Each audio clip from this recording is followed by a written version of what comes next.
அடைமழை காரணமாக பொருளந்த கந்தேபோல் போல ஓயாவில் அடித்து செல்லப்பட்ட தம்பதியினரின் சடலங்கள் மீட்கப்பட்டுள்ளன.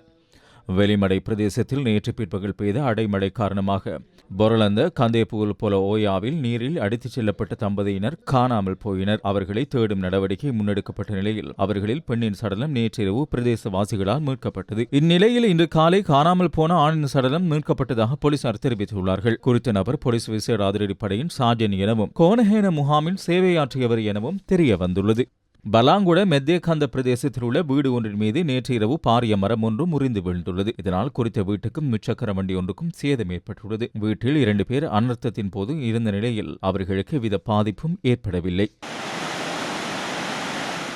தொடர்ச்சியாக பெய்து வரும் மழை காரணமாக பொல்கொல்ல நீர்த்தேக்கத்தின் நீர்மட்டம் துரிதமாக அதிகரித்துள்ளது. இதனால் பொல்கொல்ல நீர்த்தேக்கத்தின் 6 வான்கதவுகளை திறக்க நடவடிக்கை எடுக்கப்பட்டுள்ளதாக நீர்த்தேக்க பொறியியலாளர் தெரிவித்துள்ளார். செகனுக்கு 9000 கன அடி நீர் விக்டோரியா நீர்த்தேக்கத்திற்கு விடுவிக்கப்படுகின்றது. தாழ் நிலங்களில் உள்ள மக்கள் அவதானமாக இருக்குமாறு அறிவுறுத்தப்படுகின்றனர்.